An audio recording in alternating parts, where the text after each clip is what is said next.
Hello dear viewers, welcome to English Hospital 24 channel. I'm back again to my recording room, and it has been long time since I was absent from my recording studio, and today I have been in front of you with another important video lesson, and which is going to be recorded in my recording studio room. And I feel very much happy to be in front of you in my recording studio, which room is very much favorite to me, and every time in this absent time I always remember and I always miss the important time, the valuable time which I passed with you in making video lessons for you. So today I am gonna share you another important video lesson of my spoken English course, and which will be very much useful for you. And let's see what is my today's lesson in another important video lesson of my spoken English basic course for the new or fresh learners. Let's get started our today's lesson. Here I have written spoken English class. In Bengali, I have written Korea, Loya, Khe, Gosul Korea. Gosul Sheshe, Nasta Shesh Korea, Kas Shesh Kore. That means Korea এটাকে আমরা বলে থাকি সাধু এবং করে হচ্ছে চলিত। তো এখানে আমি যে দুটো বিষয় লিখেছি যে কোরিয়া লইয়া খেয়ে গোসল করিয়া এর একটি স্ট্রাকচার রয়েছে। এই ধরনের সেন্টেন্সগুলো আমরা একটি স্ট্রাকচার দিয়ে দৈনন্দিন জীবনে যখন আমরা এগুলো বলে থাকি, সেগুলোকে আমরা যদি ইংলিশ আমরা করতে চাই তাহলে একটি স্ট্রাকচার দিয়ে আমরা করতে পারবো।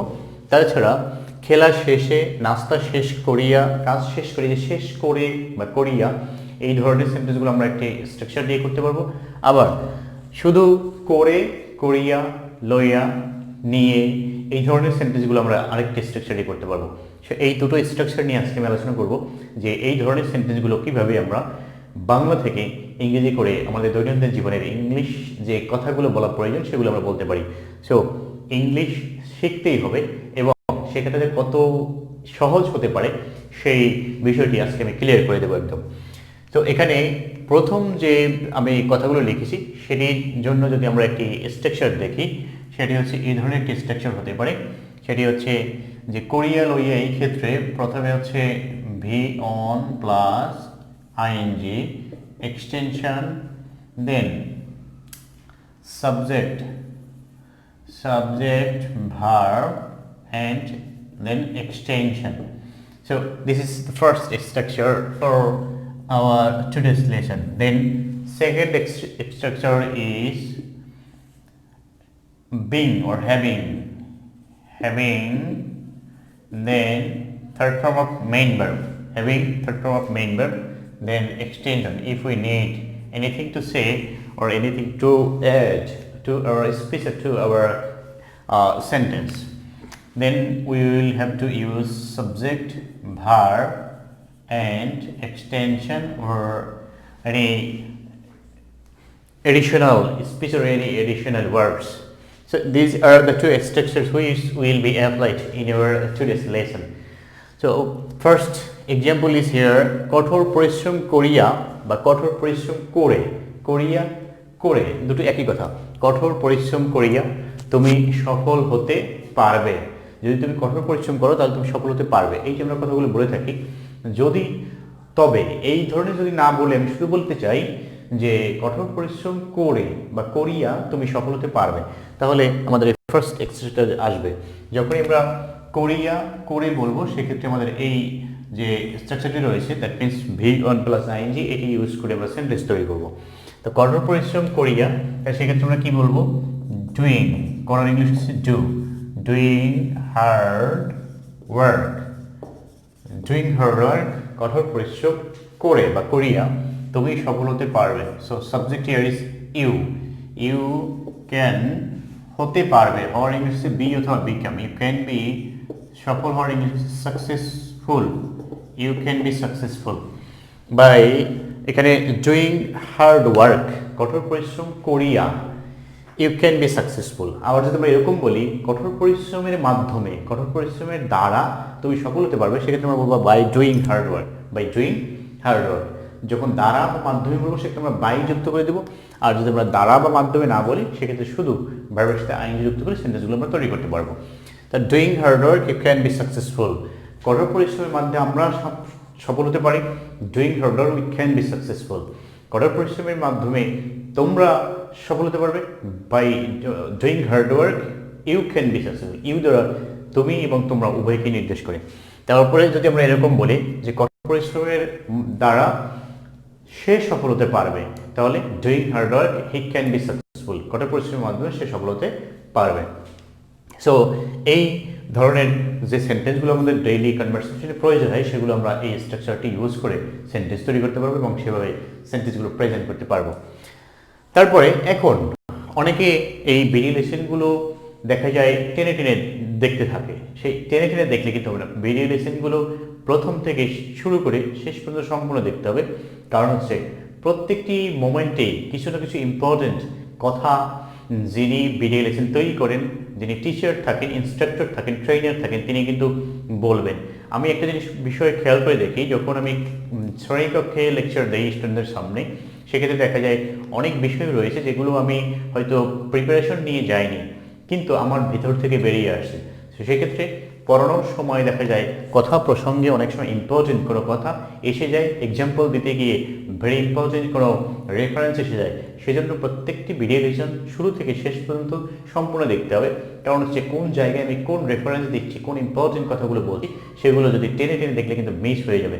সেজন্য আরেকটি বিষয় হচ্ছে প্রিভিয়াস ভিডিও লেসনগুলোর যে লিঙ্কগুলো, সেগুলো উপরে ভিডিও লেসনে দেখা যায় উপরে আই বাটনে এই অনেক সময় ডান পাশে কর্নারে এসে থাকে, টেনে টেনে দেখলে কিন্তু সেগুলো মিস হয়ে যায়। এই জন্য আমি বলবো যে সম্পূর্ণ ভিডিও লেসনগুলো প্রথম থেকে শেষ পর্যন্ত দেখে এগুলো নোট ডাউন করে রাখার জন্য, if you want to be expert in English language and English grammar. So এই ভিডিও লেসনগুলো দেখার পাশাপাশি এগুলোকে প্রয়োজনে নোট করে রেখে প্র্যাকটিস করতে হবে। প্র্যাকটিসটা কখনোই শুধু ভিডিও লেসন দেখেই তাতে কিন্তু চলবে না, এবং শুরু করে দিতে হবে। ইংরেজিতে কথা বলা এটি একটি ল্যাঙ্গুয়েজ, এটিকে আমরা যদি স্টার্ট করে দিই এবং কথা বলা শুরুই করে দিই, তাহলে কিন্তু এটি প্র্যাকটিস শুরু করে দিলে দেখা যাবে আমরা ফ্লুয়েন্ট হয়ে যাব।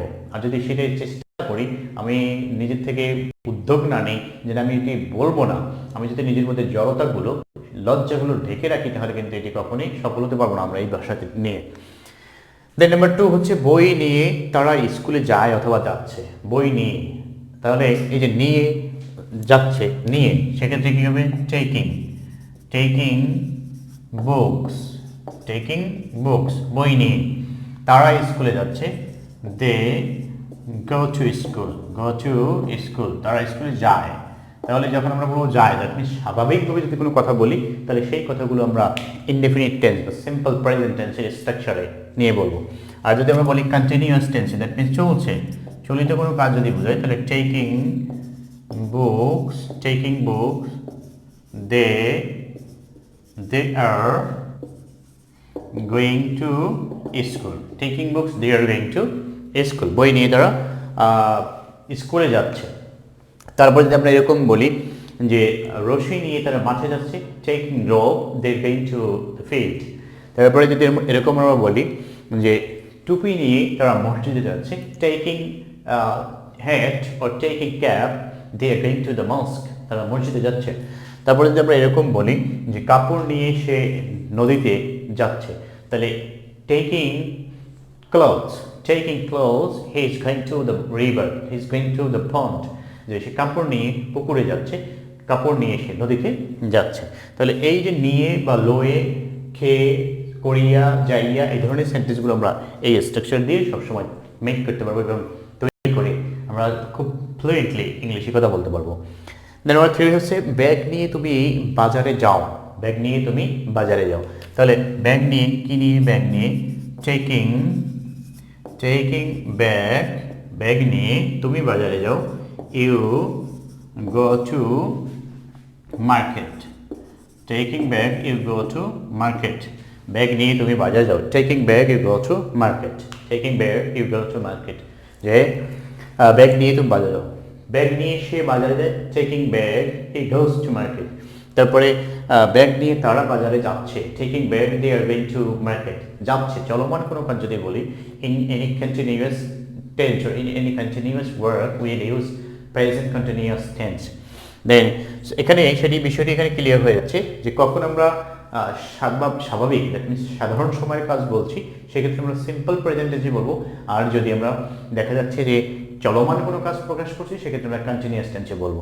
তাহলে taking bag you go to market, that means স্বাভাবিকভাবে সিম্পল কথা যে ব্যাগ নিয়ে তুমি বাজারে যাও। আর যদি বলি ব্যাগ নিয়ে তুমি বাজারে যাচ্ছ, taking bag you are going to market.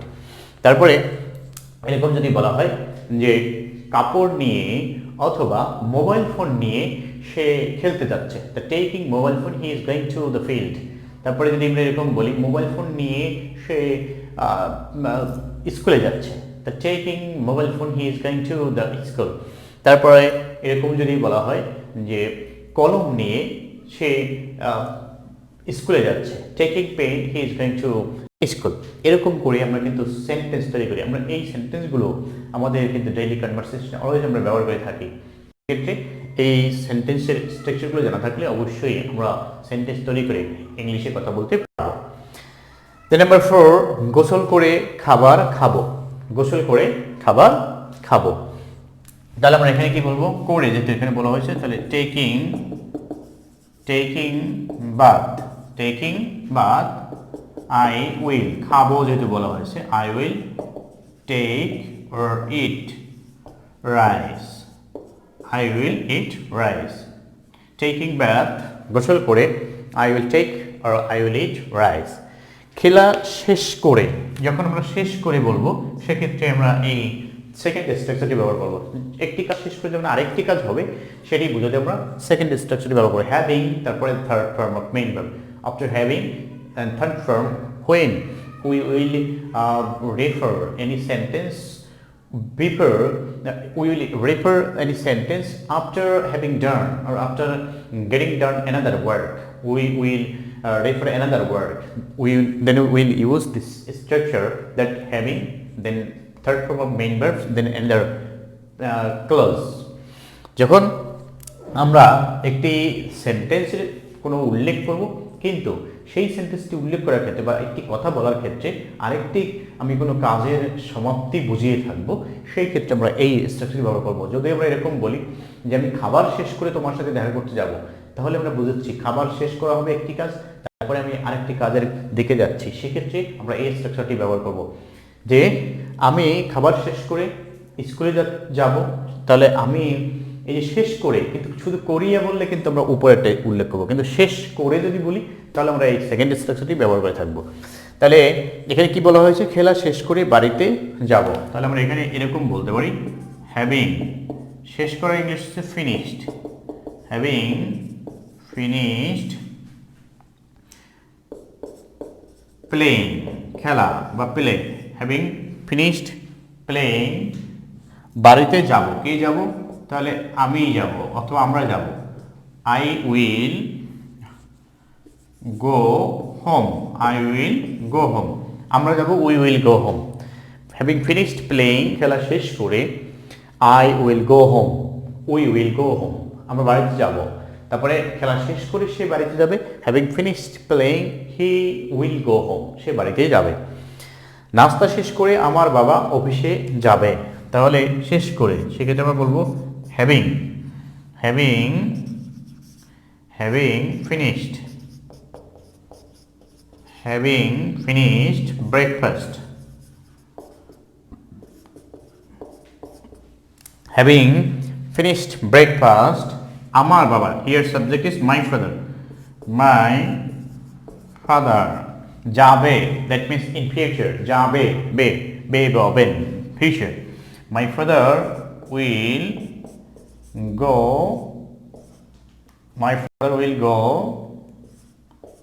to office, my father will go to office. Having finished breakfast, my father will go to office. Here we have referred a work which will be happened before another work or after another work. Here my father will go after taking breakfast. যখন একটি কাজ শেষ করে আরেকটি কাজের শুরু করবে, সেক্ষেত্রে আমরা এই ধরনের সেন্টেন্স যদি থাকে যে শেষ করিয়া, শেষ করে, সেক্ষেত্রে আমরা এই স্ট্রাকচার ব্যবহার করে সেন্টেন্স তৈরি করতে পারবো। যে having finished breakfast my father will go to office. তারপরে যদি এরকম হয় যে আমি হোমওয়ার্ক শেষ করে স্কুলে যাব, after having finished my homework I will go to school. তারপরে যদি এরকম হয় যে আমি পোশাক পরিধান করে স্কুলে যাব, তাহলে having put on dress I will go to school. আর যদি আমি এরকম বলি পোশাক পরিয়া বা পরে, সেক্ষেত্রে আমরা এরকম বলতে পারবো যে putting dress I will go to school, putting dress I will go to school, পোশাক পরে আমি স্কুলে যাব। তাহলে এই যে আমি এখানে স্ট্রাকচার দুটো দেখিয়েছি, এই স্ট্রাকচারগুলো দিয়ে, দুটো স্ট্রাকচার দিয়ে we can make 2000 English sentences for our daily communication, daily conversation. And I hope that if you watch every video lessons of this YouTube channel, you must be expert in English language and you must be fluent in spoken English. And nobody can claim that you are not getting benefited by the video lessons of this YouTube channel. Every video lesson of this YouTube channel are very much important and very much useful for the fresh learners, for the inexperienced learners, for the beginners. So I hope that if you are a new visitor here, you will subscribe this YouTube channel and you will keep the bell button on so that you don't miss any update video lesson of this YouTube channel. And I expect that you will spare every moment, you will spend every important or valuable precious moment of your daily routine with this YouTube channel, because here you will get English grammatical lessons, English lessons for your job examination, English lesson for your IELTS examination, English lesson for your spoken English, English video lessons for the improvement of your freehand writing skill, English video lessons for your improvement of speaking or reading skills. And I expect that you will get benefit by this YouTube channel, by this great platform, and this platform will make you expert in English language.